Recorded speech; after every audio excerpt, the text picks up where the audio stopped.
Mən namaza başlasam, bütün həyatımı dəyişməliyəm. Bütün həyatını dəyişməlisənmi? Bəli. Hal-hazırdakı həyatın necədir? Mən biraz daha sərbəstəm. Namaz qılınır necədir? Bir həbsdədir. Sanki gündə məcbur da bəzi vaxtlarda falan şey eləməlidir, falan günahlardan uzaq olmalıdır. Biraz çətindir yəni. Deyək ki, məsələn, bir böyük sərgiyə getdin, düzdürmü? Bəli. Çox böyük əsərlər orada nümayiş olunur. Və bu əsərlər həqiqətən də heyrət olunmaz əsərlərdir. Və o heyrət olunmaz əsərlər təbii olaraq insan deyir ki, yəni wow, necə gözəl bir əsərdir.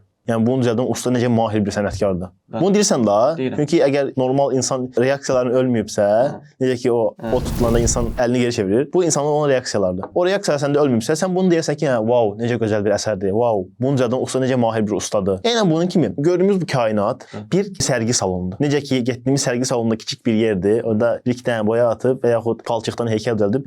Yəni sən orada o cür məhdud xüsusiyyətlərlə düzəldilmiş şeylərə yalançı heyrət göstərsən, amma kainatda baş verən canlı 3D sənətlərə, 3D şəkillərə sən orada heyrət göstərirsənmi? Buna da göstərməlisən, amma göstərmirsən. Yəni insanın cəza sənətkar necə mahir bir sənətkardır. iPhone-a göstərdiyim heyrətin iPhone məsələn bax birinin milçəyi göstərmirsən. Halbuki yəni bax iPhone necə çoxlu alimlər tərəfindən, texnoloji sənətini bilən ustalar tərəfindən düzəldilir. Amma görürük ki, dən yumurtadan çıxdı, çıxan kimi də işini bilir, uçmağı bilir, qan udmağı bilir, hər şeyi bilir.